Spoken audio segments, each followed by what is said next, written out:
What's your deep web story? I first learned about the deep web back in grade 10 when this really strange druggy kid in my grade was going on about it. We sat together in English and had a new teacher that wasn't quite good and didn't really know how to control the class, so the last 20 minutes or so she would just let us do whatever. Everyone around this kid's desk, let's call him Ellie, would crowd around his computer and watch him monkey around on Silk Road and weird other sites he found. No CP or anything but drugs and Hitman and weird shit in general. I was kinda sketched out by it, so I tried to avoid looking at it all, but I listened, and it was pretty facky. Eventually Ellie decided to order drugs from some site. This was high school, so we all lived at home, so he figured he'd order DMT to his cottage, go up for a weekend, and pick it up, to hide in his closet. So he typed in his address to some guy, worked out the details and waited. Went up to his cottage the next weekend and we all waited for his return. For the stories Ellie got back, and we all ran up to him to ask if it worked. He said it didn't, and he was really pissed, since he had already paid the guy. He complained to whoever was selling him the drugs and the guy was really understanding, and said he sent an even bigger package to his cottage. Ellie went up the next weekend. Still nothing. The guy was very apologetic, and said he'd send one more. Still nothing. Ellie gave up and figured it was just a guy trying to make a quick buck. He gave up on the deep web and that was that. Months later he goes up to his cottage with his family and has a big dinner party with the whole complex of cottages. He's schmoozing around and overhears these elderly people talking about going to the cops. He asks why and they tell him they've been consistently getting shipments of drugs every week. Ellie had typed in the wrong address and the guy he was talking to had been sending more and more to the wrong people each week. Because he felt so bad. He was so sketched out that he quit everything and now is doing quite well for himself. Proud of him. This was back before Google. Web pages were, for the most part, still very basic HTML with JavaScript. Hardly anyone used CSS. Only discussion boards and some banking sites had anything approaching mature front-end/back-end combinations, etc. Early net. Real deep web story, not just one about illicit activities online. I was browsing random blogs, geocities sites, and the like, just going from link to link. Eventually I came upon an odd page. It appeared to be random thoughts from different people, but for the time, it was very well designed. The messages seemed to be cryptic in nature, like several people trying to pass secret notes. I started through the source, and hidden in the comments of a JavaScript were various IP addresses. I gathered all of the IPs in a text file, and began enumerating universities. Warning. This is a secure system at University of blah blah. The default Cisco credentials from back in the day worked on most of them, but I didn't poke around. A few of the IPs were web servers with little to nothing on them, mostly Apache on Linux or some BSD. At least one II server I can recall. I finally came upon a web server with a huge directory of HTML files and TIFF images, with a few smaller subdirectories containing the same. Lookup returned no reverse records for the IP. A visual route traced it as far as Colorado. The HTML files appeared to be records a psychologist or similar mental health professional would keep. The images were of faxes, apparently of both military and medical nature. As I browsed from a subdirectory back to the parent, at the top of was a new HTML file named something like hello there .html. The timestamp was from right that minute. I opened it, and in plain text was the message "We see you." No quotes, all lowercase. About 15 seconds later the server dropped. Repost from another thread, throwaway. You'll understand why. When I was still underage, 14 to be exact, I started to learn and find out about the deep web or dark web or whatever. It started out as me being cool because was able to access it or whatever when I showed my friends. Also to look at drug prices on different websites anyhow. Eventually I discovered the CP network. Well, as a horny teenage boy, I started visiting the chat rooms pretty often. Didn't say much, just watched BDOS talk about different things. Sometimes there would be link dumps of hundreds of different CP. I tried to resist from it knowing it was wrong, but I didn't hold out, along with my tendencies. I started visiting the rooms more often, and getting to know more of the people on them. Hell, even started talking to a few. I can't remember when. But one day I was talking, and a guy asked me how old I was. I don't know why I didn't lie and tell him 49 or something, but I said 15. Well, he just so happened to have an interest in me. We talked some more, and then I realized I had kind of a fetish, at the time, of maybe being handled by an older man. I ended up sending a few pictures to him, no face obviously, and he got off for the night. A few more people messaged me the next night, and the next, and so on. I probably sent hundreds of pics and some videos of me using a shitty webcam I had. I talked to some of the darkest and most hated people on the earth, and didn't think twice about it. It all came to an abrupt end when my PC died, and I had to wait a couple months to get a new one. I had thought about it a lot, and decided it wasn't best for me to be doing that, and didn't install the next update to the deep web browser. I have never been able to tell anyone this due to its nature, but it feels good to get it off my chest. This will probably be buried, but I just thought I'd put it out there. Okay, this is probably either one of the stupidest decisions of my life, or it may just be the only redeeming thing I have ever done. So you all know about Silk Road, the defunct online drug market that was shut down in October 13th. The man sentenced to life for running it, Ross Ulbricht, is not the only guy who ran it. I don't think he was too involved at all. I have since moved, and the person I'm about to talk about has gone ghost as well, so here it goes. I spent a few months dating this guy, considerably older, who was probably running the website for 80% of the time.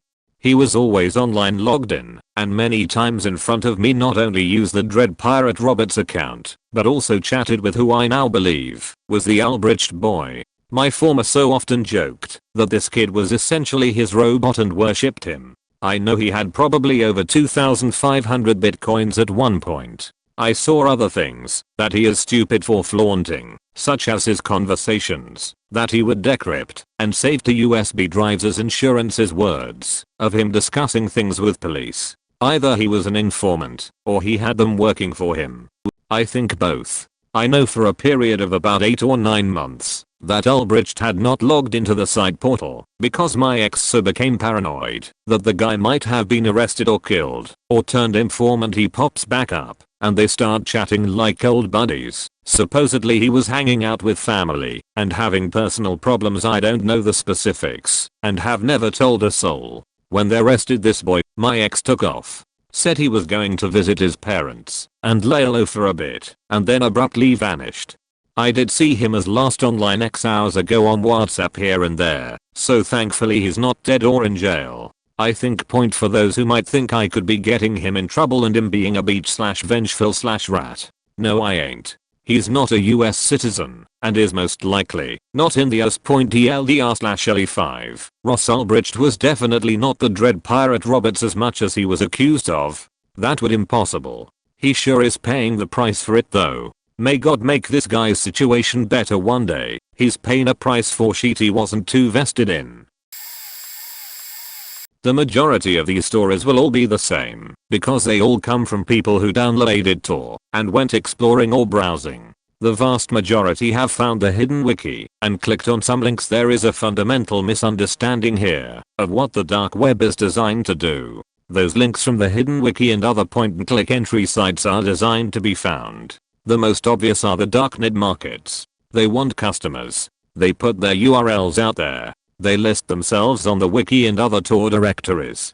They don't want the sites to be hidden, just the owners/servers. If you were to go to one of the directories that crawls and links all the live URLs it can find, most of them will be listed as unknown. Some will take you to a site you can look at anyway, but a lot of them will take you to a page where it simply asks for your credentials before you can go any further. There's nothing else. No link to register, no FAQ, no indication of what is behind that password login point. The whole idea of Tor's hidden services is that they are hidden from anybody who doesn't have the credentials to get into them. You have to get them in some other way. There's no referral links being spammed on Reddit or the Intel Exchange or general access forums. Some of these sites may be safe havens for dissidents to discuss stuff. Some of them might be the dark spooky places of the Nolep stories. but chances are, none of us will ever know what is behind 99% of them. TLDR, the only stuff you will find by browsing the dark web is the stuff other people have found. It's long, but well worth the read. I believe this is what you are looking for, Opus. I did not write this. Credit to /u/restranded and his post here. https://www.reddit.com/r/deep web/ I've always had a really sparked interest in what is commonly known as the deep web. For an explanation on the deep web that I have found to be helpful, feel free to go here. The point of this post is not, though, to act as a guide to the deep web or to provide an explanation of what it is. No Sleep is not r/deep web or r/advice, but a place to share horror stories. And though the deep web has some good uses, it also has an incredibly dark side to it. The dark web is a small corner of the deep web, containing the stereotypical content, bulk drugs, CP, etc., that the deep web is notorious for. I took my first steps into this little excavation of mine into the darkest parts of anonymous sites under the surface of web browsing in an attempt to undermine the stereotype that the deep web is more a home to dark, illegal websites than anything good. Well, I came out of this with more than I could have ever expected, and now my view on humanity in general has forever been changed. The start of the trip. It took me quite a while, 3 to 4 weeks, to get enough information to start really delving deep into what I will now refer to as the dark web, the small corner of the deep web that is basically the house of horrors. Lots of talking around, honing information from chat rooms, and taking lots of notes. Even had to make a couple of phone calls to some more than shady individuals. Not a comfortable experience. By the end of my trek of gathering as much information possible at the time and getting a good contact list, I took my first steps into the outer layer of the dark web, so to speak. The hard part is that once you get deeper, a lot of sites have ever-changed URLs, extensive invitation queues, and at times, pricey entrance costs that may or may not end up as cash spent on a funny operation. A lot of it is luck, meeting people at the right time and place, and taking good notes. I had a good streak of luck, and took good notes, enough to get me to the places I entered. But what I did notice is that once I got into the first site that I will next talk about, it became much easier to get into other sites, as it was much more freely talked about, and information was passed around much more. Chat rooms in the dark web equals information honey hole. First site, Centrix. I knew I had broken the barrier when I got into Centrix. I'm just going to call it Centrix and leave out those annoying little brackets that are annoying to type. Back on track, Centrix was one of the more well-known general markets, so to speak. A good example to compare it to would be Agorapha or Silk Road. Now, Centrix, from what I hoarded via lots of questions on the chat room over the course of a couple days, has been around for about 11 months, and has been untouched by any means of being shut down. Which surprises me, because it has everything from Agorapha or Silk Road, but to a much greater extent and a lot more variety. What some sites dedicate their wholesaling product to be, Centrix had subcategories for. Just a brief few examples: snuff films, bulk drugs, all varieties, fake everything, ed/licenses/ you name it, a very censored section of CP, various illegally obtained memberships, Netflix, Born, etc. The list goes on. Another thing that is a bit chilling is the fact that they took a great effort to crack down on scams.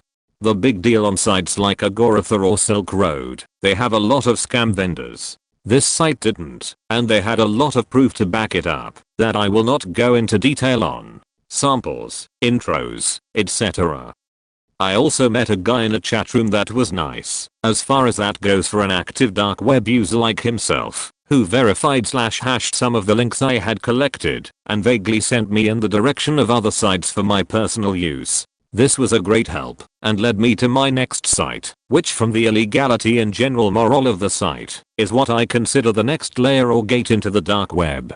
Second site, Brink Warehouse.otc, a site with a normal-ish name. Brink Warehouse was actually quite fascinating, not horrific to an extent, but had a different kind of dark backlash. Brink Warehouse, a virtual warehouse of textual guides, notes, leaked documents, Torrented books, one that was released online a day after it was published. Quite a popular author. Now, at a summary this might seem alright, but take into account that the guides included things like how to make a drone-based homemade explosive, and how to kidnap adolescents in their sleep. Illegal leaked documents galore, anywhere from US classified cases to foreign affairs. Also included guides on illegally modifying weapons, joining terrorist groups, guides to scripting and nulling bank accounts, so on and so forth. Not a fun site. The next site I headed to is where it starts to get formally creepy, and where I found it necessary to post this on Novelette Point, the site with no name. I got access to this site, which I consider to be the start of the darkest of the dark web of the deep web. Phew, that is a mouthful. From Francis Stern 344, who was in a chat room on Chit Chat, a very common deep web chat room site that most of you have probably already stopped in. Well, talk comes to talk, and we end up the topic of snuff films, how common they are, where they are usually filmed, and why, etc. I get his trust. We resume this chat in a private room that he had. 0.10 BTC for a private chat room, and keep in mind that only getting information was my main reason for chatting. I'm not into snuff films, though they do fascinate me. We talked for a good 20 minutes before, without me having to even ask, hooked me up with a site. We are just going to use a tidbit of the site's URL to name it, so 5611 it is. Now, this site, 5611, required an invite, extensive registration, questioning, and a one-on-one meeting with what I assumed was a site director/admin. He/she was one harsh motherfucker, and the stern punishments for breaking the site's rules was laid out. Point the guy who invited me, Francis Stern 344, I guess was a long timer on 5611, who had permission to let me take a tour of the site. Now, I did ask for a formal site name for future reference, aka so I didn't have to name it 5611. And he said that the site had no name, and that it was purely based to display its content and moderate membership. The title, he said, would only make it easier to identity, which they did not want to happen. 5611 had a small membership that, he said, the runners of the site tried to cater to very fondly, as membership is 1.588 BTC monthly, approximate $355 US. Upon entering the site, I had to check the "Are you older than 18" box for the 5th time since I started getting signed up. Finally, I was in. The site's design was bland and blocky, with a pure white background and very blocky, close together writing. In the top right corner, there were the options to log out, add funds to my balance, and then a small wallet emoticon that displayed an empty BTC client-side balance. But that was barely on my mind. My mind was on the center of the screen. In a single row down the center of the screen, single frames with captions and a description took up most of the screen. The top one had a still of a table with various blades and blunt weapons laid out. The title 24-year F. Sleeping. Sug Death with a 2.25 BTC price tag along the side. A timer in green text was counting down. 11:51, 11:50, 11:49. Under the timer, in the same green font, was 78 hundredths. A couple seconds later, the 78 turned into a 79. Realization hit me in the face like a bat. This was a paid snuff site. Point with a shaky hand, I scrolled down through the seemingly endless snapshots and captions. One caught my eye. Quick watch. Homeless 0.22 Bitcoin. Large view. Low Q. It was like an attention whoring YouTube title, but it seemed to be working. In the eerie green font, 783 thousandths was displayed, a jaw-dropping number in my eyes. I decided this needed to be documented, so I did a quick transaction. Put 0.30 BTC in my site wallet, and clicked on the arrow to enter. It took a minute or two to complete the transaction, and after about a 5-minute buffer, I was in the showing. There was no chat box, only a slightly lighter border of gray and static. The same green timer was now in the bottom right of the screen. 3, 2, 1. The squared blurred revealing a city street. What seemed to be Arabic writing was on various shop signs and advertisements. Light from a street post gave a fuzzy glow to the scene. The cameraman, from the position of the camera, seemed to be leaning against a wall. The shot focused on a dinky red junker on the street's curb. From the side of the camera's view, a gloved finger points towards the entrance of a dark alley, where a man lays on his side, like a breathing pile of rags, obviously homeless and alone. The finger makes a motion towards a car, and 3 men quietly exit the car, and walk along the storefronts towards the sleeping homeless figure. The quality is totally shit, but the scene can still be made out, and is enhancing by my horrid imagination about what is to come. About 5 meters from the homeless victim, the lanky group of thugs pull out plain white theater masks from their jackets, take out various small weapons, and pounce around the corner onto the innocent, unsuspecting victim. Not me but my dad. Don't know if it's quite dark web, but it's dark, and it was on the web. My dad works in what's called name generation.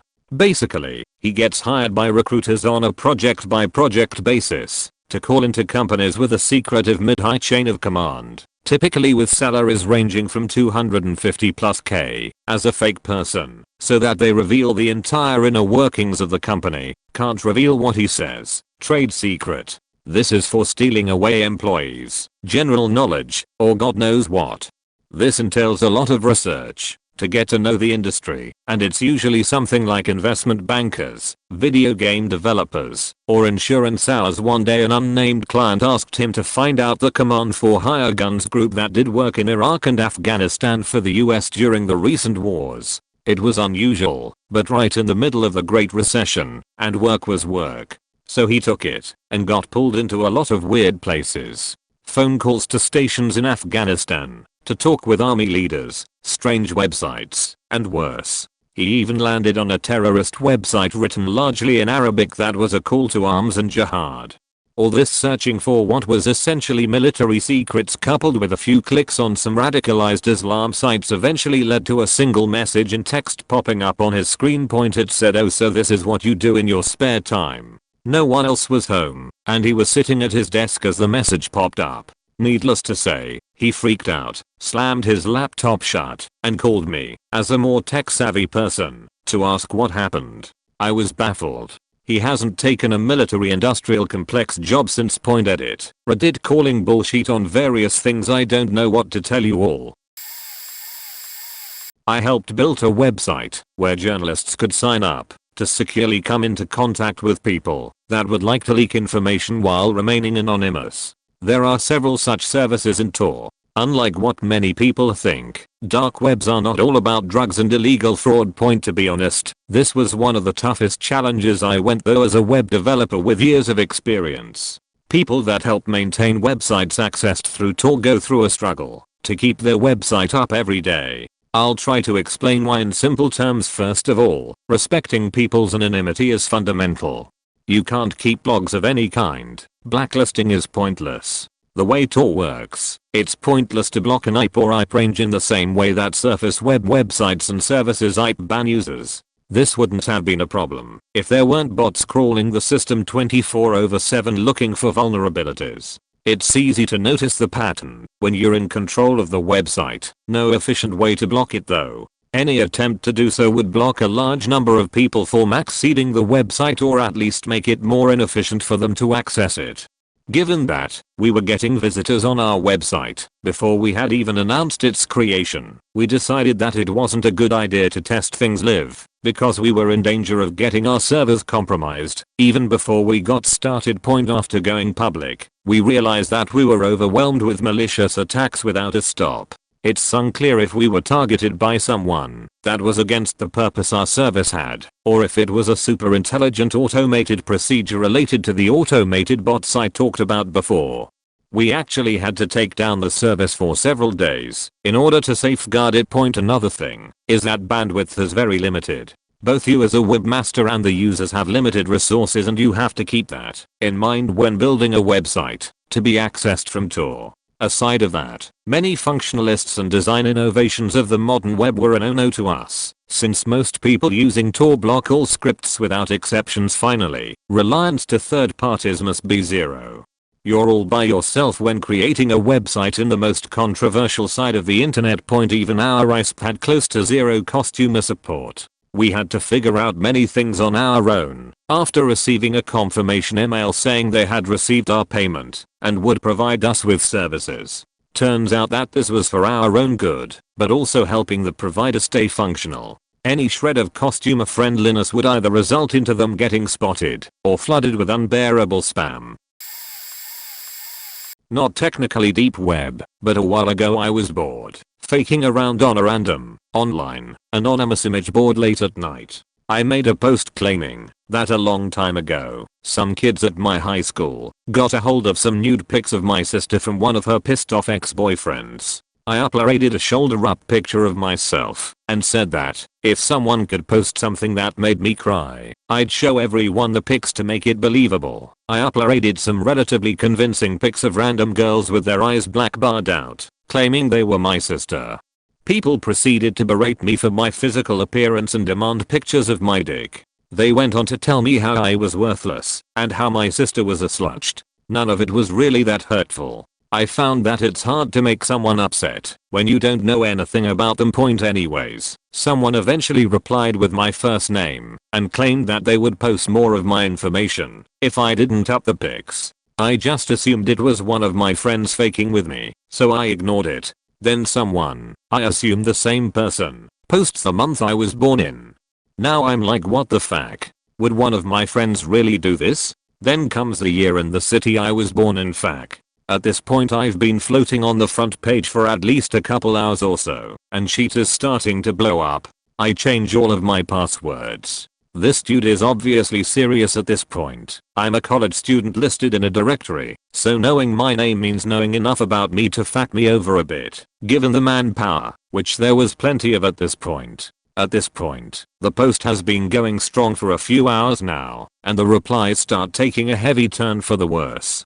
No one was even asking for pictures of my dick at this point. They just wanted to see naked pictures of my fictitious sister from high school, so they could furiously masturbate and go to sleep. Then he does it. He posts my full name, all my information, blah blah. I'm like, fuck. I roll to my friend's place to crash for the night and start monitoring my accounts, checking the image board to see what people are saying. My original post has turned into an organized militia of hateful blue-balled internet demon hackers on steroids conspiring to do only God knows what to my life. Then the website went down. The internet gods are on my side tonight, I thought. Then the website came back up. 3 of the front page posts are pictures of me. Pretty much everyone wants to murder me, although I think there may have still been a small group of men and women asking for pictures of my wiener. Then by some miracle, the website went down again, this time for an hour or so. I have never been so happy to see servers go down in my life. I didn't sleep much that night, but no one ever mass emailed nude pics of my mom to my friends, so I assumed sheet was chill. To this day I don't have a clue who the fuck posted my info, or how they found me. Needless to say, I haven't offered anyone naked pictures of my sister since TLDR. Trolled an anonymous image board with nudes of my sister. Guy found out who I was and posted my info. Servers go down right as an online militia is being organized to murder me. Used to buy drugs on Silk Road. Got arrested at some point because of that. Currently serving community service sentence. When Silk Road was taken down by the FBI, I opened a news site dedicated exclusively to bringing news from the deep web, directed at the actual users of deep websites and markets. The main reason was that I wanted to spread the word about the darknet market world and attract more people to use them, reducing street crimes and violence, and spreading knowledge of how to use them safely and avoid scams by maintaining a list of trusted resources. Nowadays it's considered to be the largest and most well-known news site on the internet, dedicated exclusively to the deep/dark web, and contains all my work on the subject, which served millions of visitors and saved lots of people from getting scammed, poisoned or arrested, while providing a unique view into the inner working and all the behind-the-scenes drama from the actual people who operate deep websites, who consider us as an unbiased platform to tell their stories. Being quoted on a regular basis by media outlets and various researchers around the world, who come to us when looking for specific bits of info or contacts, as well as working closely with journalists to clear misconceptions that were very common before, and preventing them from spreading FUD and myths related to the deep/dark web. Come and visit us to learn the truth, and not sensationalized MSM bullshit. Wikipedia entry deep.web. Our deep web URL for anonymous browsing using Tor. Deep.35 with mead 5.onion. This is just a general creepy internet story. I used to frequent blog TV a lot, which was like Stickam or Justin Point TV. There was this guy on there who would do random shows, but his best show was To Catch a Predator. He'd go into chat rooms, wait for random people to message him. He'd use usernames like BieberFan14 to appear he was really young, and then tell them he was a 14-year-old boy. When he found a creep who wanted to cam with him, he'd normally stream a video of a young-looking, but adult, man that he had saved. Usually he'd ask the guys to do really weird things like put peanut butter on their nipples. It was really hysterical, albeit creepy. So one day he started chatting with a guy in his 60s. He told the guy he was a 14-year-old bi. This guy was all about it, so they started camming. Before any of the fun stuff started, the guy typed, "You remind me of my grandson." That was weird and creepy, so the guy hosting the show asked him how old his grandson was, and the guy said 5. Then the guy said, "He's obviously too young for me to fuck now, but I've been training him, so he'll be ready in a few years." All of us, even the guy hosting the show, started panicking. He did these shows about once a week for a year and no one had ever flat out admitted to molestation. He took the stream of the cam chat down and acted like he wanted to meet up with the guy, so he managed to get his name and the name of the town he lived in. He messaged one of his mods with that information, so he could contact the police in that area. I guess the police contacted him to get screenshots of the chat and other information from him, but I never found out if the guy was actually charged with anything. The host of the show was really shaken up by it and didn't want to talk about it. There were no more To Catch a Predator shows after that point. TLDR, an internet show that had fun exposing creeps may have found a guy who was molesting his grandson. Not a whole lot of interesting things are there, unless you go looking for them. Similarly to a story meant to teach a don't go looking for trouble type of thing to children, the deep web is seemingly bland at face value. If you go to the hidden wiki, however, you will find links to normal born, animal born, hitman for hire, drugs, and lots of very cheesy pizza. Red rooms are to be avoided, trust me. You don't need to see an abducted homeless person or other poor victim tortured into insanity and or death by beating, being eaten alive, radiation, starvation, dehydration, or other methods. They do this on one site to establish an inherent difference between races, even doing it to children and infants. Frankly, if you like to look at this, you need to see a professional. As for buying drugs, videos, weapons, or assassins, or really anything, nearly all of it is in Bitcoin with very little in penpal. Penpal can be traced and that's why Bitcoin is preferred, because it keeps the basic anonymity that Tor provides. To be brutally honest, a good portion of the offers are legitimate, and a good portion are fake. Choose wisely. There's not really any factors that differentiate the two. Fake IDs and other fake papers are sold, but keep in mind that this is illegal and the quality is not necessarily something you'd be able to assure. Not recommended. All in all, I would suggest avoiding it. Any seemingly innocuous links are very often cheese pizza sites or other illegal content that can get the men in black coming for you. If you would like any proof of just how evil this world can be, look up Daisy's Destruction. Please do not go looking for the actual video, just articles. Watching CP Snuffborn isn't legal or moral by any extent. Edit. I can't believe I forgot the pink meth. It's website dedicated to ruining the lives on women over the internet. It has pictures, phone numbers, addresses, and social media links of each person. There's also a YouTuber out there who does exploratory videos on the deep/dark web. Taka Downman does pretty comprehensive documentary type videos of websites there. Link for the lazy point. Tor is like a shovel, it's a tool for digging. Merely owning one and using it is not illegal. However, if you vandalize property or beat someone to death with it, it becomes illegal. Edit 2. People have been commenting on this being fake or whatever. Look, I get that a fair portion of red rooms are probably not real anymore and only private ones are still out there. If you dig deep enough, you will find things you don't want to see. I don't know if the human experiment is real or not, but I'm not going digging for it to check it out again. Rabies can cause a sort of delirium in the later stages. Yes, infected people could probably be driven to attacking others if they faked with the rabies guy. The incubation for rabies can go from 10 days to 2 years, depending on size, severity, and location of an infected animal scratch or bite. If saliva is injected directly into someone, the incubation period would definitely not be long. True, the human experiment is not an actual website. It's just a name people generally recognize and is easy to associate the genre with. Like a scapegoat, almost. The real ones are kind of like Voldemort, those which must not be named. I'm not giving out actual information about where to find them. If you want to look at that, ask someone else. You can find a metric sheet ton of snuff on the normal internet, anyways. Back in the early 2000s, I believe it was Kodak that ran a website kind of like Picasa or Photobucket where you could store your photos. With a paid account, you could store them privately and share them with friends. The security of these private photos was clearly nothing more than a simple query string followed by a photo number hash. It was security through obscurity and nothing more. A guy I knew wrote a little Peril script, early 2000s, that loaded up thumbnails of these hidden photos. The script would generate a random query string, check for a valid image at that number, and display it if one existed. So basically, it was kind of like war dialing the database through brute force. The hashes were so small that it wasn't hard to register a hit pretty easily, so within 10 or 15 seconds, you'd easily have a page of 20 thumbnails that you could randomly browse. This too was in the day before cell phone cameras, so all the photos were actually taken photos from digital cameras, so the quality was decent on some of them. This was incredibly fun for hours.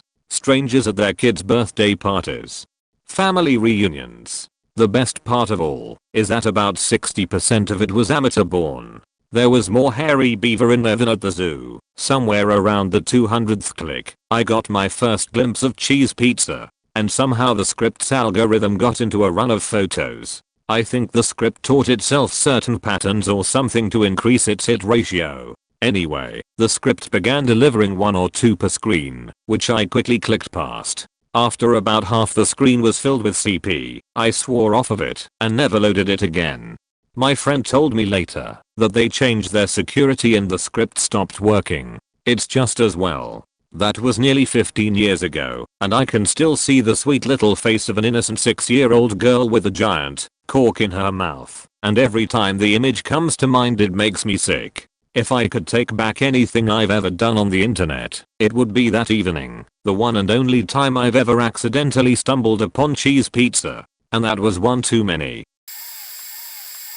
I'm a huge computer nerd, and had just graduated college. I had never heard of the Silk Road, although I did know about Tor. My 14-year-old stepbrother likes to stir up trouble. He's a skateboarder, he always has illegal fireworks, etc. He ranted to me about the Silk Road one time, and how it works and all that. I was intrigued, but wasn't sure if it was legit. I did a ton of research and pretty much memorized every page of the Silk Road. I was hooked. I have always been very into drugs. I have never been a drug addict at this point, but I always really liked trying drugs. I had done like a gram of coke, some meth, LSD like 20x, mushrooms, nitrous oxide, a lot, smoked weed every day for several years straight, drank a lot, etc. I was big on experimenting, and my friends and I really liked psychedelics. My dad even told me I should do LSD when I was younger. My senior year of high school was nothing but LSD. A couple people at my school got liquid LSD and had vials they would sell it out of. I could get a hit for $5 whenever I wanted. I did it like every weekend for a few months. I go really far out there, to be honest. I wasn't all that functional and even started failing classes, even though I had been accepted into UCLA and might get kicked out. I eventually got my grades up and went to UCLA and graduated and all that. Side story. Anyway, I wanted to buy DMT on the Silk Road. I put in my first order with some dude who had the cheapest DMT. He didn't even finalize my order. Basically just click a button to accept the order, not even ship it yet, and so I cancelled the order. I ended up buying a stamp of heroin because it was like $15. It showed up in a normal envelope from New York City like 4 days later. I got 2 stamps of New York City powder heroin. He gave me double my order. A stamp is technically supposed to be 100 milligrams, but they are pretty much always short. These stamps were like maybe 50 milligrams, severely underweight. I snorted a very small amount of heroin by dipping a key into the wax paper little packet. It was maybe like half the size of a match head. I got a small rush that felt amazing. I did another bump, then another, and another. From like 25 milligrams I felt like I was in paradise. I was itching all over, and scratching felt amazing to the point where I bled all over my sheets. I was nodding in and out of my consciousness. It felt really good. So yeah, I kept doing the stamps and I think they lasted me 2 days or so. I ordered other drugs after that, like small bags of pure acetone washed cocaine. I bought some designer drug psychedelic called 25INBO. It sucked. It was basically like LSD with way less hallucinations and a very uncomfortable come up. I got Xanax, Oxycontin, Vicodin, Percocet, Subutex, Methadone, more 25INBO, testosterone, some breast cancer drugs which I took with the testosterone, a drug which stopped testosterone from converting to estrogen so that my estrogen levels wouldn't go up like crazy, and many others. I had graduated college and was looking for jobs for a year, and I basically turned it into me using the Silk Road like a buffet while I played video games religiously. I kept playing around with heroin. I would try different vendors and different types. I found out that on the East Coast they get powder which is ideally pure heroin. On the West Coast they have black tar heroin which is opium partially reacted into heroin which gives you a mix of opiates which is partly heroin. I would buy 100 milligrams a few times, then up to 250 milligrams, 1/4 gram, then a half gram, then for my birthday I got a whole gram. The gram I bought for my birthday was the best gram I've ever had to this day. It was faking amazing, like completely pure, and sold to me as a rock which I had to break up into powder. Up until this point I was snorting very small amounts at a time, and getting high as fuck from almost nothing. Just a few bumps would put me in paradise, and I had a whole gram. I didn't think I'd ever run out.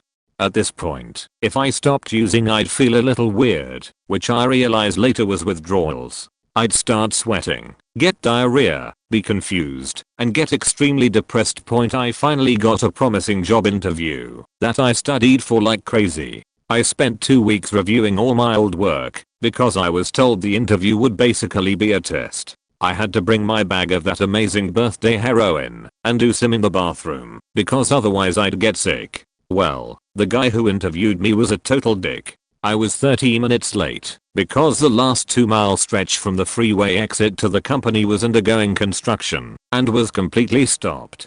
The dude who interviewed me talked a bunch of shit about how I was late to the interview and that it was unacceptable. I still think you can't really hold me responsible if you don't tell me about the really specific construction happening on the only road leading to the company that would turn a 2-mile drive into 30 minutes. I don't know, but if traffic is that bad I think you can't get mad at people being late if you never mention it. Well, I bombed the interview really hard. After applying to jobs for like a year straight and only hearing back from this one company I was devastated. I didn't think I'd ever have a job. It didn't make sense because I had majored in electrical engineering and went to the 7th highest rated school in the world for it. I also lived and was applying to jobs anywhere in Silicon Valley. So what the fuck? How did I bomb that job so hard? I decided to try injecting the heroin because I was so distraught. It was faking amazing. The rush and how much stronger it was blew my mind. Anything other than injecting instantly became a waste and I never snorted again. I ended up buying heroin every week from some dude on the Silk Road called Supreme Smoke. Every week on Monday I'd withdraw money from my bank and then go to Rite Aid and send a monogram. That's how I'd get my Bitcoin, which is what I'd pay with. I'd put in an order for a gram of very high quality powder heroin with overnight shipping and it would always be in the mail within a few hours and at my house the next day. The service from this USPS based heroin dealer was literally better than any company I had ever used. I ordered from this dude for months and like clockwork it always came. Eventually I quit because I got a job finally. I didn't know any tricks to make the process less painful, so withdrawals were terrible. I just remember crying anytime I watched a commercial because I was so emotionally unstable. I was sweating like crazy, vomiting, and basically in hell. It was terrible. But yeah, I quit. I didn't use for about 6 months, then I found someone to buy dope through locally. I found this person and many others through Reddit actually. So yeah, I'm an internet-based heroin addict. I'm probably one of the first, I'm guessing. At least one of the first to try it for the first time and get hooked through the Silk Road. The original Silk Road worked like clockwork. It was perfect. Out of like 50 orders, the only one that didn't work out was the first, and it's because I didn't know what I was doing. You could literally get anything from that site and you knew it was coming. It was really fun to open the package and see whatever cool method that person had used to hide the dope. I would get heroin sent from Canada to California, no problem. I even got it sent from Asia once. Yeah, the darknet is real, and it made a lot of people really rich, and probably has made a lot of people addicts. I hope they make an even better version of it. I'm not mad that it got me addicted to opiates. That was my fault. I think it probably saved some lives, since it was way harder to scam people. The drugs were always real and reviewed, so you knew what to expect, and there was no actual physical contact. There are new darknet market type sites to buy from, but none of them compare to the original. There is even a subreddit here that teaches you how to access them and review all the different sites. I used to review my heroin on that subreddit. Very strange.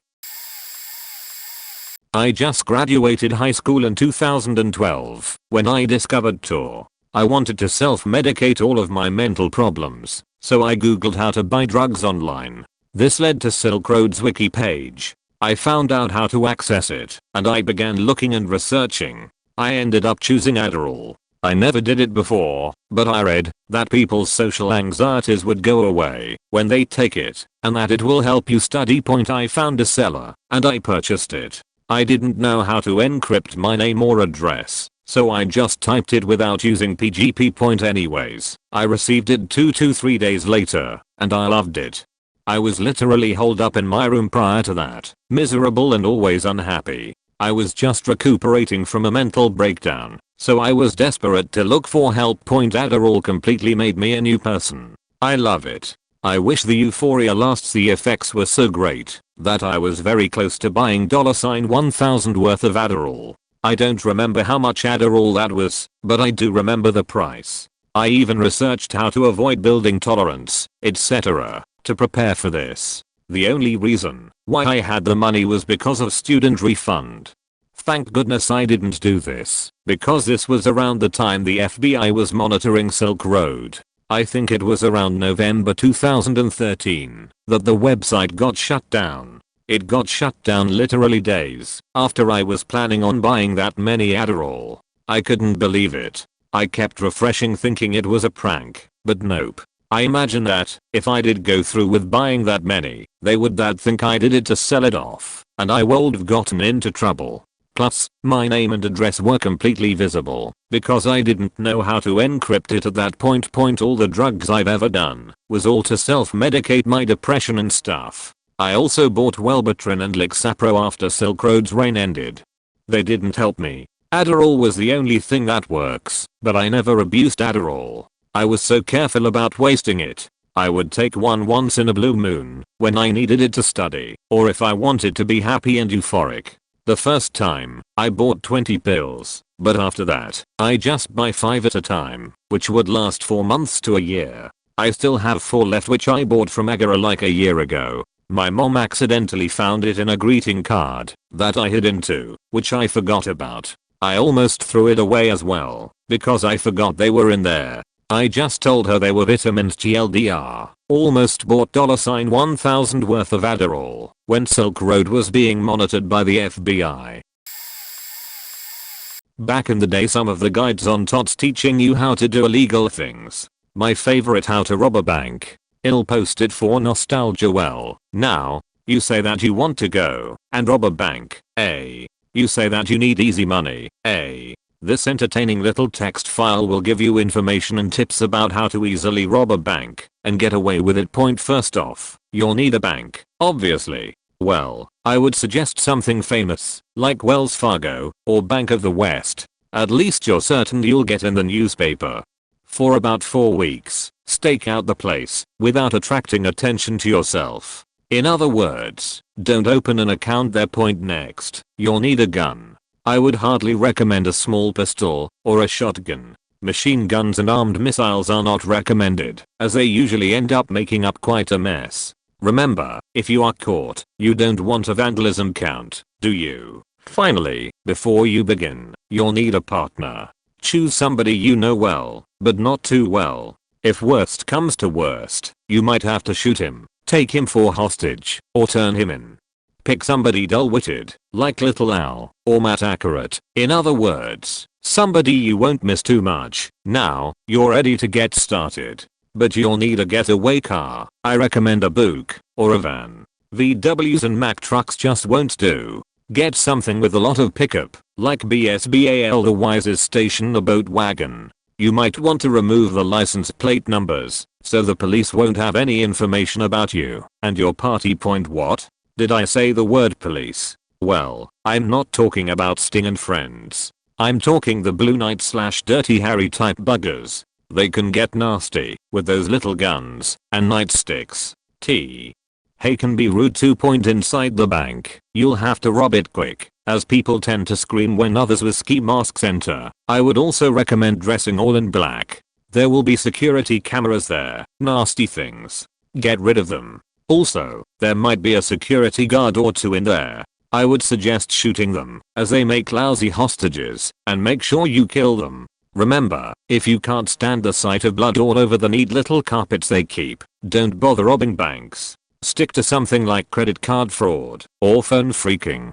Now, when you first enter the bank, there will be some fool shouting "Oh my god, all over the place. Reply with some snappy phrase like, "He can't help you now," and then shoot him / her. They were giving you a headache, weren't they? While standing there with gun in hand, make it very clear to people that you will shoot them. You will, won't you? Demonstrate this fact by shooting several innocent bystanders and potted plants. You might even take out a desk while you're at it. Don't you love this feeling of power, money? That's what you're here for, right? Well, if you aren't, you've just blown away several people and a plant for nothing. You might as well just leave the place. Money is obviously kept in drawers, where tellers can make change and such. That's what you're after. Go to the farthest teller from the door. That's where they place all tellers. In training they are usually pushovers. Another problem comes to mind. Bait money. What the fuck is bait money, you might ask? Well, when the stupid teller hands you all the money from the drawers, one of the little slots that the money is in trips a silent alarm. Not fun. Well, the only thing I would suggest is to pick and choose. Good luck, as you really can't tell when a silent alarm goes off. Next problem. Let's get the hell out of this place, shall we? Okay, let's go. I would suggest running like hell to the outside, and once in the car, finding the car speed limit in the parking lot. Look out for speed bumps. You're off. You've made it. Now, you are on to the road of becoming a hardened criminal. Congratulations. Wait, what's that? You're reading this in prison? Gosh, I forgot to tell you about those cruel policemen and the other security guards. Oops. Oh well, enjoy the prison life. This text file was not written from personal experience.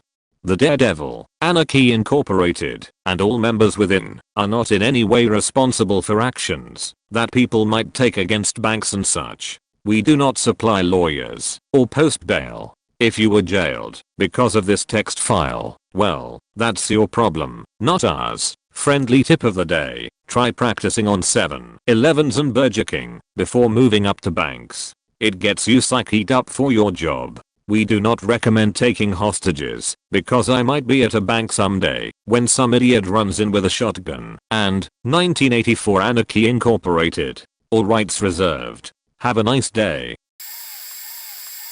I've been familiar with the deep web, certainly not a regular user, but most nerds my age, 28 now, certainly played around for about 15 years. I thought I was pretty faking spiffy with my Ubuntu laptop, my neighbor's Wi-Fi. Honest to God guys, back then people didn't use passwords, and the Onion router I'd occasionally search the most faked up porn I could think of. I was 13 now, those things have their own categories on Pornhub, and would check out the Silk Road. Thought it was pretty cool, like walking through a market in the wild wild west. Guns, drugs, hookers, assassins, the Silk Road. Rightfully, got rid of some of these services later. Nothing terribly exciting ever happened, but there was one thing that always stuck with me. One site, I forget how I even found it, said free maps. Now, with no prospect of a girlfriend or a social life, I was always pretty interested in maps. I clicked on the link and there was this huge array of map images. Weird. I thought to myself, why would this be on the deep web? Well, one folder was named treasure maps. I clicked through and found a map that showed some buried treasure in the hills about 15 minutes from my place point that weekend. I convinced 2 other guys from my class to go for a hike with me. When we got to the spot, no big red X in the dirt or anything. I started to dig for a little bit. Figured there wouldn't be anything, and I'd have been tricked by the internet to go spend time outside. Boy, I was wrong. Point about 2 feet underground I hit something hard.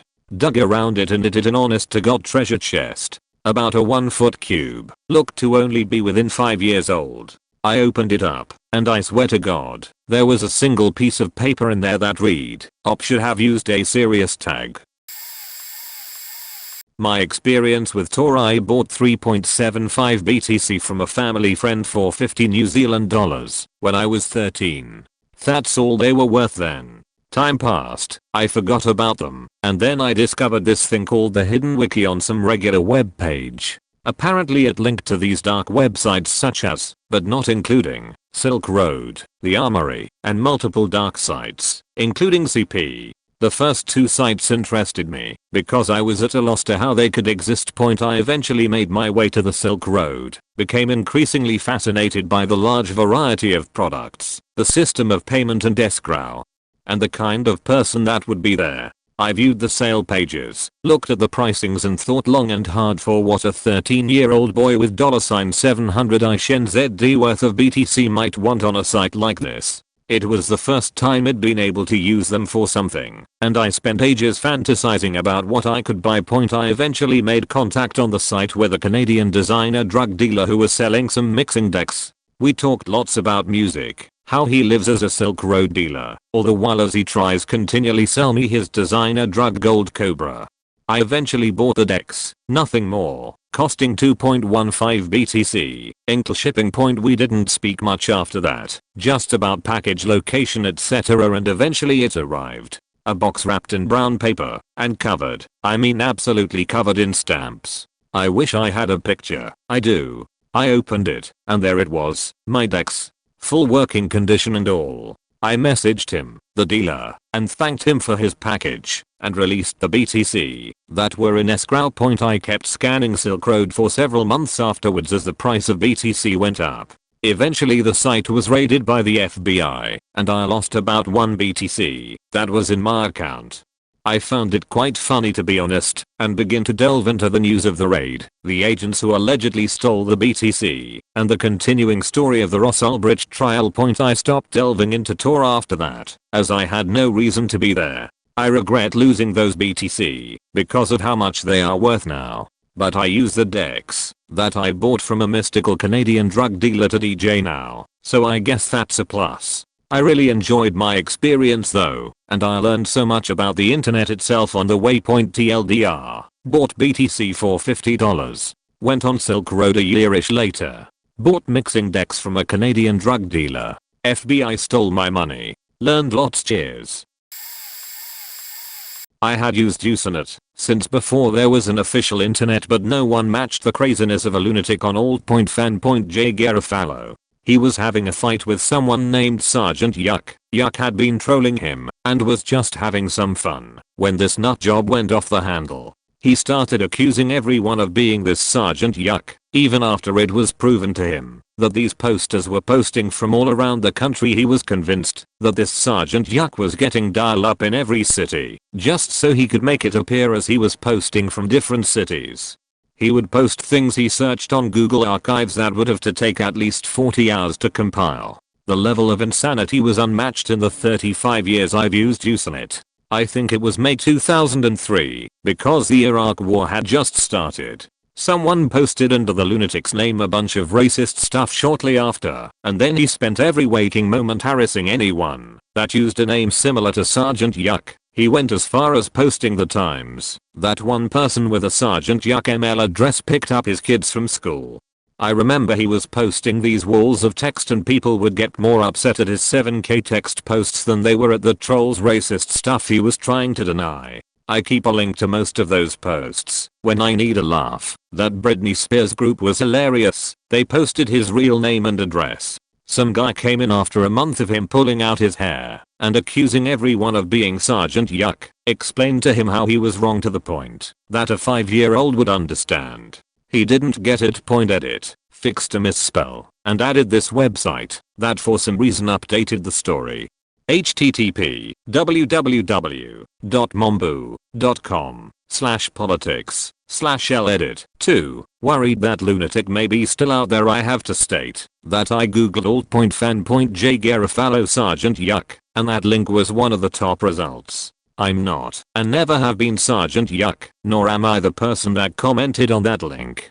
Damn, I feel he's going to search every post I ever made from whatever lunatic asylum he's locked up in. Not directly me, but related. Back in 2005, when I was 15, me and my 14-year-old cousin would play a lot of CS and talk and befriend people on Skype. I knew about Tor and all that deep web shit, but never really explored it. I stopped playing for about a month, so I could focus on school. I came back when the school year ended, and my cousin had a whole new group of friends. They were really shady, and in their 20s, so I wasn't really sure what to think of them. When I visit my cousin, I show him cool things with my computer, like Linux and using viruses. Turns out my cousin glorified to these people that I was a hacker and I could DDoS them awesome shit. One of them posted my public IP address, a common scare tactic. But shit got real when they had my full name and my high school's name. My cousin told them because he feared them, and also gave them his full name and his home address. I left the call after the guys threatened to get my personal information, and I called my cousin to scold him. After telling him how stupid he was, we went back into the call and he told them what I said. I told my cousin I wonder what /b/ would do if they had your home address. My cousin freaked out and left. A few weeks passed, and turns out he was diagnosed with depression, and I was one of the only people who he trusted at the time, and someone sent a package of cocaine to his house with a letter mentioning his name. His mom freaked out and thought he was trying to get drugs. I never got in trouble because he didn't want to tell his mom who he was hanging out with online. I didn't find out until last winter when one of the guys told me he did it. My cousin has never talked to me for 10 years and has attempted suicide several times.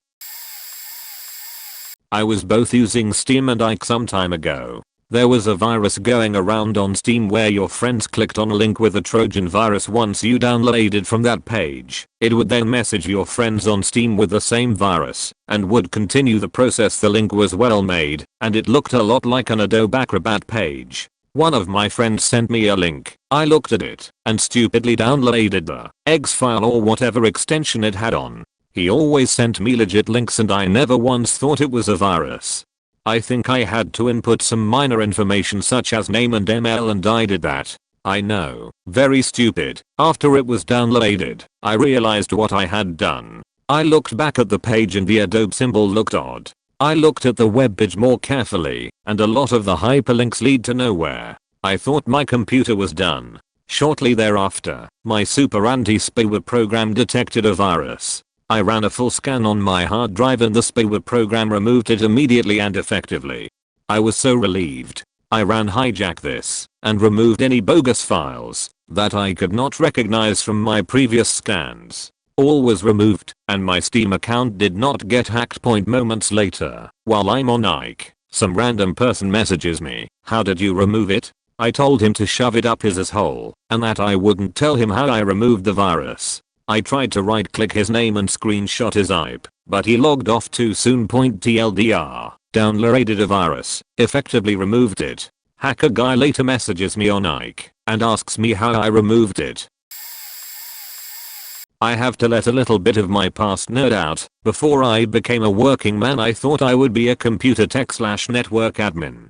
My friend was already way super advanced, so he taught me some basic stuff. Now way back in the day I was into phreaking, which if you don't know about, that it was hacking telephones back when they had cords and sheet. So I was always kind of into how things and people worked. Anyways, those are other stories. Well, my friend introduced me to Trojans, brute forces, etc., and to be honest I never considered myself a hacker. So I was using back orifice the Trojan a lot those days. Social engineering was what intrigued me, so I had several regularly infected hosts that I would visit, and it was mostly harmless. I think I tampered with some people's homework for school a few times, etc. Dig around and see what kind of porn people searched for, mostly to broaden my own spank bank. This was a time when pictures working as video speeds were not available here. Plus the quality was trash. Anyway, we messed up one day when we infected a friend of ours we hung with on the regular. We were screen watching while on the phone with him. He didn't know. Asked him what was up, if he was gonna come hang out later, etc. Well, he told us he was too busy working on homework and he opened playboy.com while he was on the phone and had to go. We started talking to him on ICQ and he was responding real slow and was just all over the freeborn galleries. We were laughing cause he was lying about it. Again, no big deal, normal man stuff. But then there was the child born. At this point in my life it had never crossed my mind. I was fairly young myself and it just wasn't an option. I didn't even know what to do. I never felt like he was a predator or anything, but looking back, who knows. Anyways, he wound up moving away across the country. But what do you say? Hey, I was illegally hacking this guy I know's computer and I'm pretty sure it's full of kiddie porn. I have 2 jobs now. Neither involve computers edited for grammar and clarity. I once created a identity and started to regularly visit Tor and built up a little presence. Some weeks into it, a new forum arrives telling people they are the big players and they want us to join so we can earn much money together. Clearly the forum was boring and nothing was going on at all, but I soon realized what they were doing. The server answered with the domain of the biggest/spammy starmery if you would resolve it to a non-existent link on the forum. I told this in the forums and also discussed in some threads where some kids started to white knight the fuck out of cheese pizza. My position is and will be that hunting pedophiles as private person is wrong, because you most likely will just catch random consumers and proceed to destroy their life, while nothing actually will change. No issue with having fun with them with some rats or something, but not making personal info public. That's against the whole idea of privacy and everything we actually were fighting for. Anyway, they started to thread me, put me on their list of their pedophiles and actually started to dox me. I have still no idea who this poor guy was they found, but they soon had a lot of data about him, thinking it's me, and I was banned from the forum.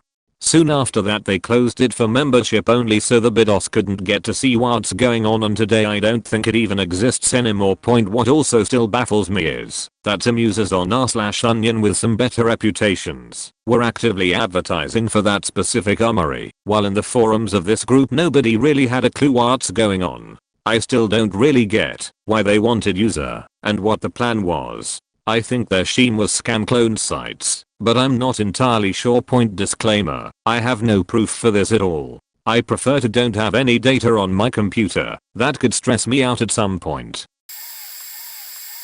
I've always had a really sparked interest in what is commonly known as the deep web. And though the deep web has some good uses, it also has an incredibly dark side to it. The dark web is a small corner of the deep web, containing the stereotypical content, bulk drugs, CP, etc. that the deep web is notorious for. I took my first steps into this little excavation of mine into the darkest parts of anonymous sites under the surface of web browsing in an attempt to undermine the stereotype that the deep web is more a home to dark, illegal websites than anything good.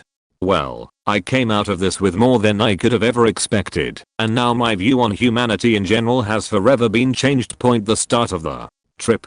It took me quite a while, 3 to 4 weeks, to get enough information to start really delving deep into what I will now refer to as the dark web, the small corner of the deep web that is basically the house of horrors. Lots of talking around, honing information from chat rooms, and taking lots of notes. Even had to make a couple of phone calls to some more than shady individuals. Not a comfortable experience.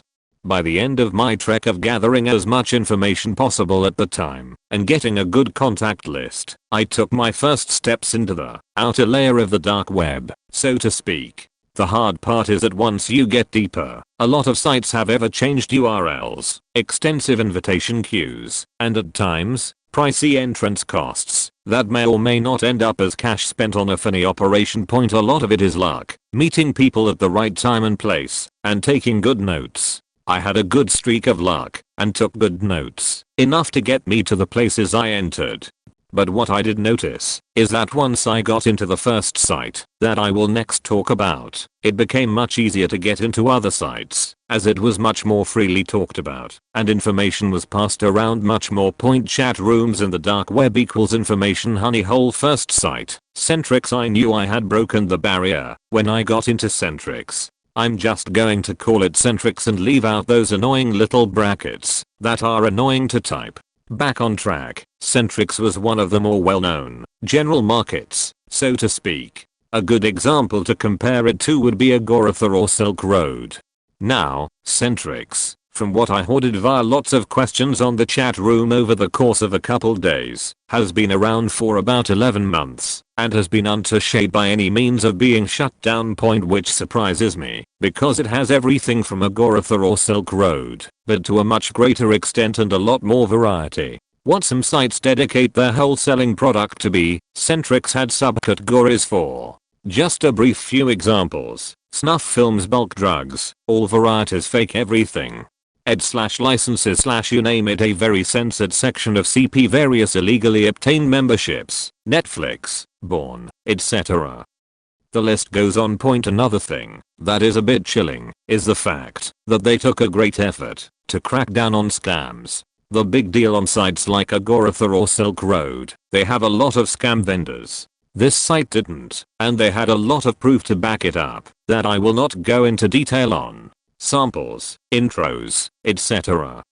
I also met a guy in a chat room that was nice, as far as that goes for an active dark web user like himself, who verified/hashed some of the links I had collected and vaguely sent me in the direction of other sites for my personal use. Point this was a great help and led me to my next site, which from the illegality and general moral of the site is what I consider the next layer or gate into the dark web. Second site, Brink Warehouse. OTCA, a site with a normalish name. Brink Warehouse was actually quite fascinating, not horrific to an extent, but had a different kind of dark backlash.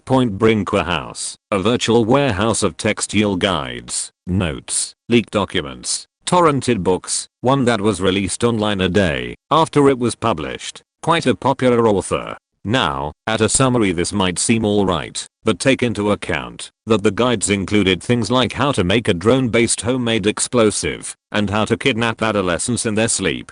Illegal leaked documents galore, anywhere from US classified cases to foreign affairs. Also included guides on illegally modifying weapons, joining terrorist groups, guides to scripting and nulling bank accounts, so on and so forth. Not a fun site. The next site I headed to is where it starts to get formally creepy, and where I found it necessary to post this. The site with no name. I got access to this site, which I consider to be the start of the darkest of the dark web of the deep web. Phew, that is a mouthful. From Francis Stern 344, who was in a chat room on Chit Chat, a very common deep web chat room site that most of you have probably already stopped in. Well, talk comes to talk, and we end up the topic of snuff films, how common they are, where they are usually filmed, and why, etc. I get his trust. We resume this chat in a private room that he had, 0.10 BTC for a private chat room, and keep in mind that only getting information was my main reason for chatting. I'm not into snuff films, though they do fascinate me.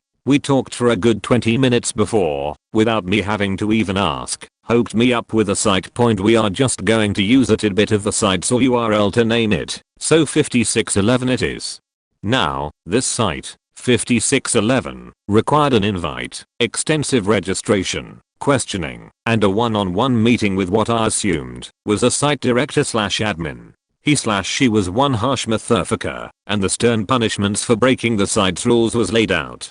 The guy who invited me, Francis Stern 344, I guess was a long timer on 5611, who had permission to let me take a tour of the site. Now, I did ask for a formal site name for future reference, aka so I didn't have to name it 5611, and he said that the site had no name, and that it was purely based to display its content and moderate membership. The title, he said, would only make it easier to identity, which they did not want to happen. 5611 had a small membership that, he said, the runners of the site tried to cater to very fondly, as membership is 1.588 BTC monthly, approximate $355 point. Upon entering the site, I had to check the "Are you older than 18" box for the 5th time since I started getting signed up. Finally, I was in. The site's design was bland and blocky, with a pure white background and very blocky, close together writing. In the top right corner, there were the options to log out, add funds to my balance, and then a small wallet emoticon that displayed an empty BTC client-side balance point. But that was barely on my mind. My mind was on the center of the screen. In a single row down the center of the screen, single frames with captions and a description took up most of the screen. The top one had a still of a table with various blades and blunt weapons laid out. The title 24-year F. Sleeping. Sug Death with a 2.25 BTC price tag along the side. A timer in green text was counting down. 11:51, 11:50, 11:49. Under the timer, in the same green font, was 7800ths. A couple seconds later, the 78 turned into a 79. Realization hit me in the face like a bat. This was a paid snuff site. With a shaky hand, I scrolled down through the seemingly endless snapshots and captions. One caught my eye. Quick watch. Homeless 0.22 Bitcoin. Large view. Low Q. It was like an attention whoring YouTube title, but it seemed to be working. In the eerie green font, 783 thousandths was displayed, a jaw-dropping number in my eyes. I decided this needed to be documented, so I did a quick transaction, put 30 BTC in my site wallet, and clicked on the arrow to enter. It took a minute or two to complete the transaction, and after about a 5-minute buffer, I was in the showing. There was no chat box, only a slightly lighter border of gray and static. The same green timer was now in the bottom right of the screen. 3, 2, 1. The squared blurred revealing a city street. What seemed to be Arabic writing was on various shop signs and advertisements. Light from a street post gave a fuzzy glow to the scene. The cameraman, from the position of the camera, seemed to be leaning against a wall. The shot focused on a dinky red junker on the street's curb. From the side of the camera's view, a gloved finger points towards the entrance of a dark alley, where a man lays on his side, like a breathing pile of rags, obviously homeless and alone. The finger makes a motion towards a car, and 3 men quietly exit the car and walk along the storefronts towards the sleeping homeless figure. The quality is totally shit, but the scene can still be made out, and is enhancing by my horrid imagination about what is to come. About 5 meters from the homeless victim, the lanky group of thugs pull out plain white theater masks from their jackets, take out various small weapons, and pounce around the corner onto the innocent, unsuspecting victim. The camera picks up the quick shuffling of feet as the cameraman runs towards the scene, catching the thugs thrashing and stomping the man from his slumber. Cut him up. The cameraman's thickly accented voice commands the thugs, who begin to slash the victim at a wild speed, like hyenas tearing into caught prey. Blood sprays onto the wall, and onto the thugs' white masks. It is horrible. My stomach barely holds on. I can't take it. Logging off tour, I take a few more security measures and shut off my computer, taking some deep breaths, and sipping from a Coors Light. It all started when I was bored one evening and decided to go on Now Your Meme, where I happened upon a curious Bushism quote from former President George W. Bush, son, saying, "I hear there's rumors on the internets, that we are going to have a draft. We are not going to have a draft. Period. Now at first I thought this was just another casual display of Bush's grammar skills and an unhealthy drug problem, however little did I know a quick search on Urban Dictionary would prove otherwise. But Bush is retarded though, let's not get ahead of ourselves here. Anyway, after doing multiple Google searches I came up on a YouTube link for the Undernet, which sounded pretty darn awesome, as the thought of there being some dark, secret recesses of the internet existing made me all the more curious, especially since my only familiarity with such a term came from Mega Man Battle Network. After watching a video on YouTube about the Undernet or Deep Web being only available via specific types of browsers, in this case Tor and the Onion network, this only added to my curiosity and I didn't hesitate to downloading a Tor browser bundle.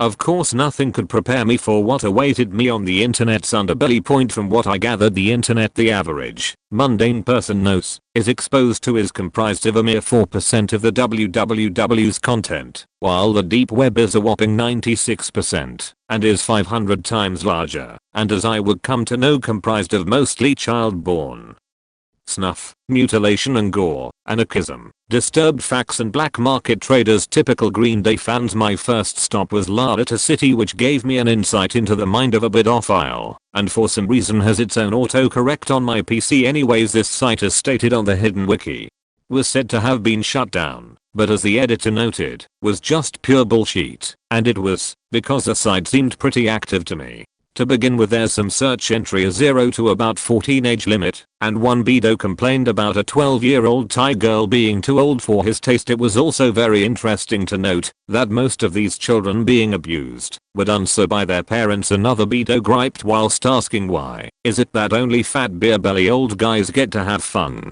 To which another replied, because they're rich and can afford it.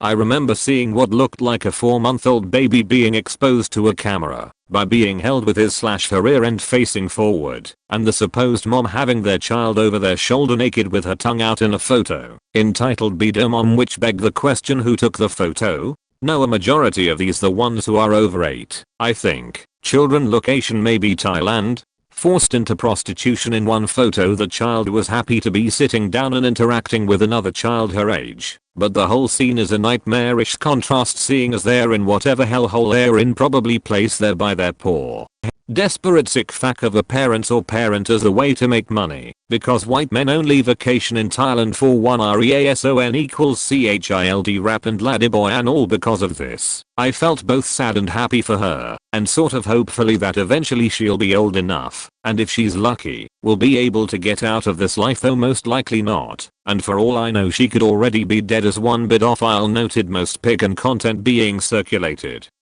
are old, which brings me to an incident on another network similar to Tor's, which has its own version of the hidden wiki. Anyway, there was a story about a young girl named Vicky who was being abused by her father when she was young, but when she reached in her 20s got as vile as arrested. Never forget.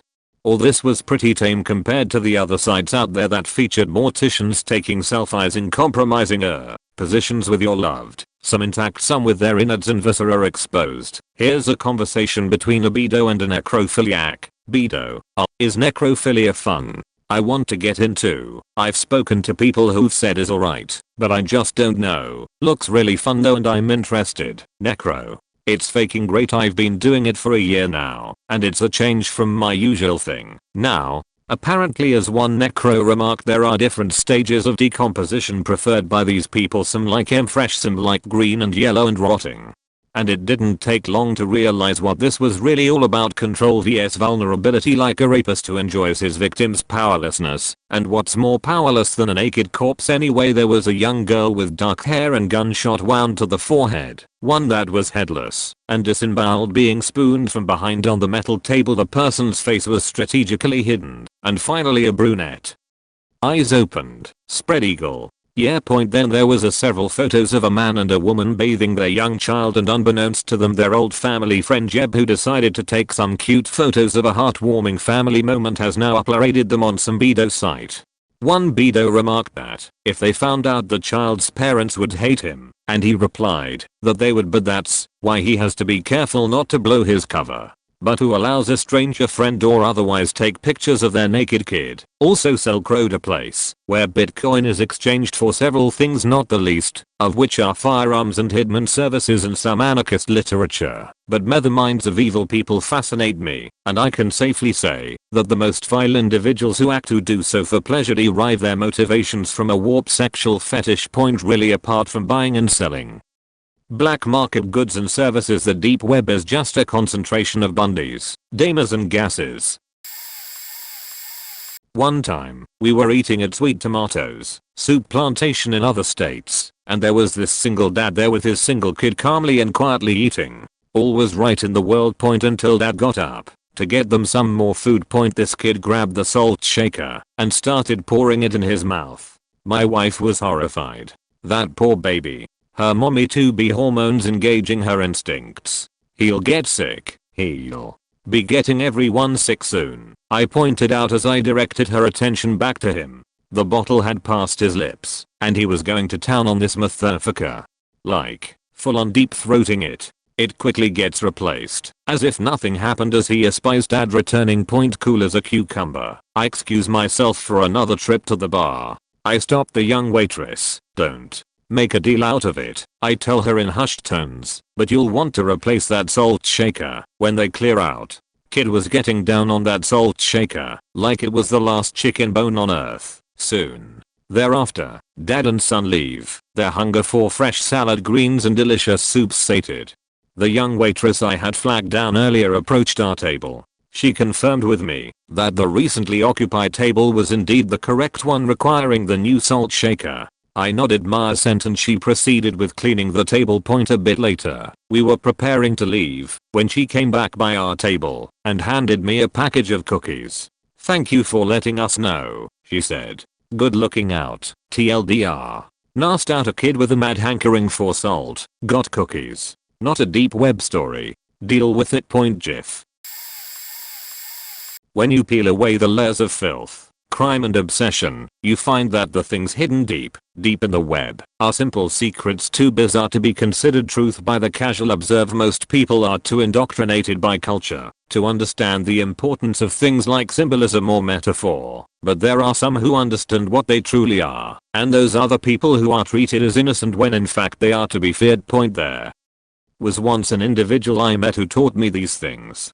I can't say where or when out of sheer respect for this person, but I can mention that this individual and the society to which they pledge allegiance takes incredible measures to remain hidden in the shadows. Consider the body you own. What is it constructed of? Almost everyone knows that we are constructs of chemical energy in the form of machines made of meat, but almost no one realizes that the DNA that codes our structure is actually just a string of memories.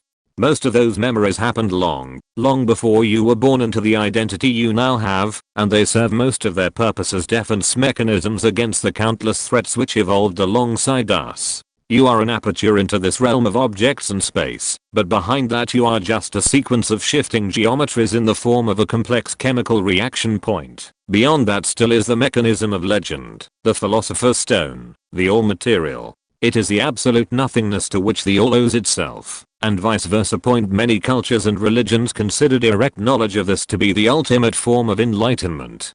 It is the codex for all life that has existed, that currently exists, and will exist later. By understanding the lines of communication, you can reach into yourself and grasp that essence that is beyond your mask made of memories, flesh, and bones, and peel back the veil.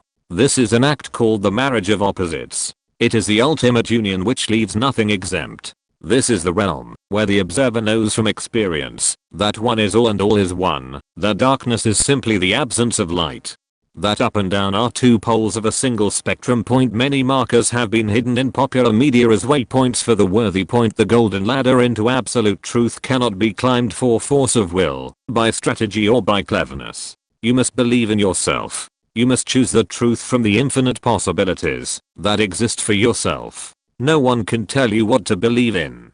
The puzzle must be solved by you and you alone. But, at the peak is pointlessness. My friend told me about it, and I, as much as other people here, got curious about it, so I thought, why not to explore it?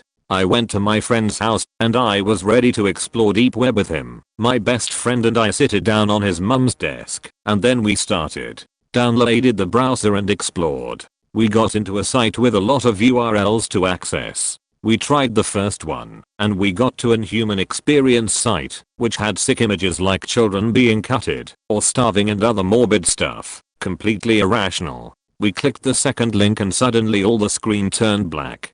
We got like what the fuck? But then a door opens on the video and a really scary mask comes out with a knife on his hand. Of course we immediately tried to turn off the computer, but we couldn't turn it off. The mouse had disappeared from the screen, keyboard not working. The mask started saying really creepy things like, "I know where you live, I wanna hear your voice." But then the mask said, "Let's see how you look like." We thought what the hell is he saying? But suddenly the webcam started flashing and our faces appeared right next to the mask and took 2 photos of us. Next we decided to turn the computer off by turning off the electricity of the house. We did it and everything alright.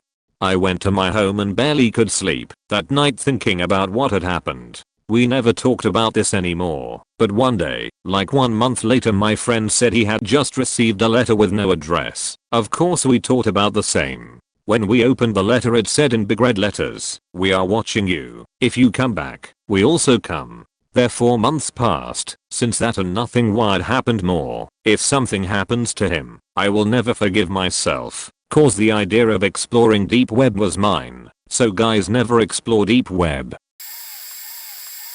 A bit late to the party and don't have a frightening internet story per se, but I've seen some shit that most people would think of as pretty faked up. One of the worst was probably a video where a toddler was tortured, got sharp objects up its butt, slapped around, made masturbate a woman in her 20s by sticking the toddler's arm up her vag, ended with her taking the baby, attempting to drown the baby in the toilet. The baby had a real problem with breathing. When that didn't work she tossed the baby across the room, like taking the legs and swinging it like it was a hammer throw.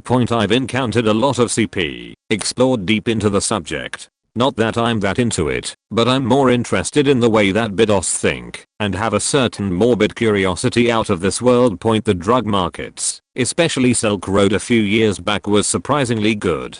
Ordered weed from there a few times and never had any real problems. Fast and stealth. Too bad it's gone now. Well, all things come to an end at some point. The deep web is not what it used to be.